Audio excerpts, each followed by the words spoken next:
and that's champions Michael Cole. Coach, thank you so much for taking the time to join us today. Yeah, thank you. I don't like having to follow Hook. Legend. Yeah, she's a tough guard. She's a good player. Coach, I mean, first and foremost, congratulations on making it back to Districts 2. Exciting times again for the champion program. Talk to me about just the game last night and just what it took for you guys to get here, what you saw from the team. We talked last time, you said they were peaking at the right time, you feel. Well, what did you see last night? Well, I consider that a coin flip game. Um, they were very, very good. They're very athletic. They had shooters. It was almost a mirror to us. I think the one advantage we had was we have the big post, and she played one of her best games all year. Carly, you know, we didn't tell anyone, we didn't say a lot of stuff, but she was dealing with a little bit of an ankle tweak there, and she taped it up. You know, she put the team first. Had to probably played through a little bit of pain, but honestly, I mean, everybody contributed, but her being out there she really controlled the paint. She was 3 for 3 from the field, 2 for 2 from the line, had 6 boards. I know a block or two. That was the one thing that Kirtland didn't have that we had, and she really produced last night. Coach, when you look at some of the things that go into this success that you guys had, it's another district championship game for champion. What do you attest this program's continued drive in the tournament to? Well, it always starts, at the bottom. We've had some really good parent coaches coming through the years. A couple of my guards, Bella Meyer's dad, Kayla Haney's dad, did a fantastic job with that group. In fact, Kayla Haney's dad worked with Ava's group younger because they had an older sister that played before. So, the parents getting them involved, teaching them the fundamentals is huge. And then we could kind of just ease them into what we do. And we've had some talent, which is nice. This year is probably a pleasant surprise with where we're at. I thought we could get here, but if you said, hey, at the end of the year, or, at the beginning of the year, you graduate 5 seniors, 4 were starters, and 2 were just studs in Brooke Witt and Emma Gumont. And then, unfortunately, we lost our freshman post, Gabby Gradishar, who's one of 3 kids at Champion to ever start as a freshman, her first game. We lost her about game 7. And say that, in the last week of the season, we were playing Liberty for a tie of the league, which we didn't win, but we were still there. And then we're at our 4th straight district final. I'm happy, but we're still pretty hungry. Coach, talk about the fact that, 4 MVAC grade teams all representing district finals right now in 2 separate games. Talk to me about just the toughness of this conference, playing in it this season, as well as preview this 3rd time around with Garrettsville Garfield. Yeah, if anyone has doubts to our league, I think we've all answered those. And even you can throw a Crestview. Like I said, Crestview was a pleasant surprise. LeBray's got a great guard. Newton Falls always plays great defense. It's never an easy game, And then our top 4 are now playing for district finals against each other. I just think that, and that helps us a lot too, because I'm sure there's probably some teams out there that think, oh, this league just gets together and votes for each other. Well, I think we proved it. Kirtland was CVC champ. They won their league, and we ended up beating them last night. But like I said, that could have went either way. And then, Liberty kind of, had a game against Waterloo. I didn't see it, but I saw the score. And Waterloo was, I don't think they lost the league game, if I'm not mistaken. But I could be. But yeah, our league is just fantastic. There's just so many good players, and then some teams have more than one. Just like in Garrettsville, and I'll preview a little bit of Garrettsville. We split with them this year. Our game at our place, we won. I thought they outplayed us, and we kind of took over a little bit in the 4th. We just kept it close enough. And in my opinion, the second game at their place, I thought we played better, and they ended up beating us in overtime. So it's one of those games that if you don't, put the nail in the coffin, one of these teams are whoever usually has the ball at the end is gonna have that chance to win. A couple things about Garrettsville. I mean, everybody knows they got the shooting. They got the with Sarah, she's a fantastic shooter. We got to make sure we're out on her. But then they got the best post in the league.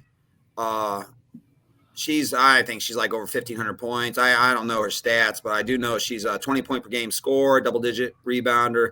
Last night she had 28 and 16 in a district semi against a fine Berkshire team. So it's one of those things we're going to have to come to play. There's 28 points for Jenna Smith, by the way, got her to 1,600 career points. So I knew she was up there. Yeah, she's climbing that ladder. Yeah. It feels like just yesterday she got 1,500. Now all of a sudden she's at 1,600. Yeah.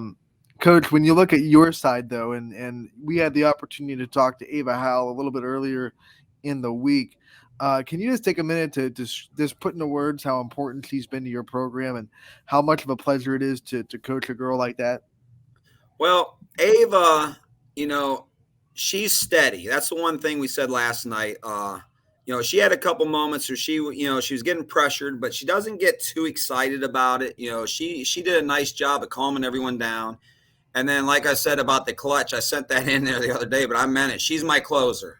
We get her the ball at the end of games. I think she's like about an 84% free throw shooter this year. She's closed out so many big games for us, and she was just drilling last night. She had 14 points, but I think she was 7 to 8 in the fourth quarter from the free throw line. To have that luxury to, just get her the ball. Now, Bella's another one we can get the ball to, but Ava's, we're definitely trying to get her the ball at the end of games, and she closes out games. So, yeah, it's just that leadership, just being steady. We don't get too excited or overwhelmed because Kirtland applied the pressure last night. I thought we did a nice job. Just talk to me a little bit about the community support that you guys have gotten down this stretch too. We know COVID rules loosening up a little bit this season, and Champion always seems to have good support, especially for their women's programs. Last night's crowd was fantastic. Boys really showed out. Really had our student section going, but honestly, the parents and a lot of community always comes, they always show up well for our games. And it's great to have, like I said, it's, we filled our stands, and yeah, you can say, well, that's a 13-minute trip from Champion. And yeah, unfortunately for Kirtland, they had to drive an hour and 10, but, I think if it was the other way around, we still would have filled the fans, or the stands, we would have showed up. So, yeah, we travel well. It gets the girls hyped up and pumped up to play, and it's just great to see that support. Another district championship, Coach. Does this atmosphere ever get old to you? I mean, is there any oh, my gosh, this is just starting to get tired. It's another district championship. I can tell you what, I don't get nervous anymore. I don't know. It's calming. I know it probably sounds crazy. Everybody asks, are you nervous? I'm not. I was pretty nervous my first regional. I remember walking in there, and I think it was probably their AD. He's like, "Hey, coach, calm down." He's like, relax, enjoy it. I was nervous. I'll admit to it. It's something that was new to me as a head coach. Right now, I just feel like, you've done your work. Yeah, we've got some things we're going to tweak and maybe throw at Garrettsville here come Saturday. But for the most part, hay's in the barn.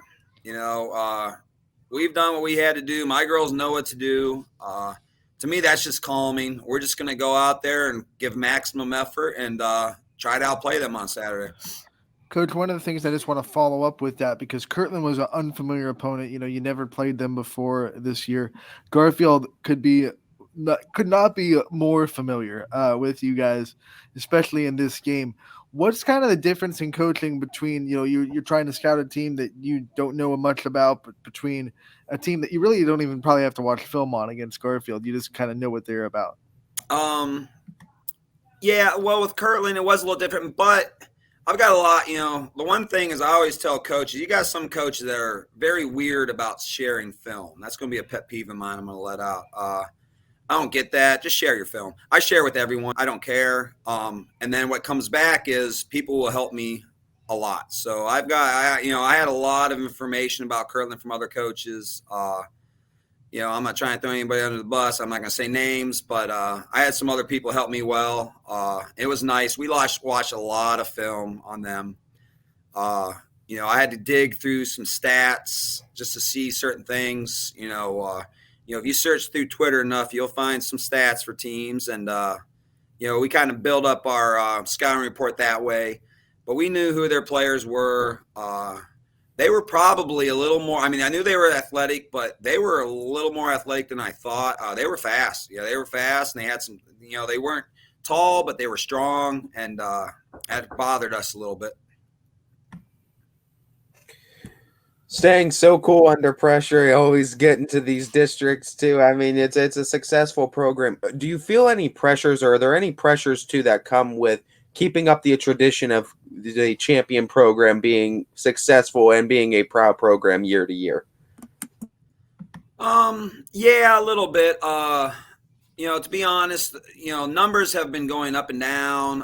That brings a little bit of pressure to me. We have to figure out and brainstorm ideas to try to get the numbers up.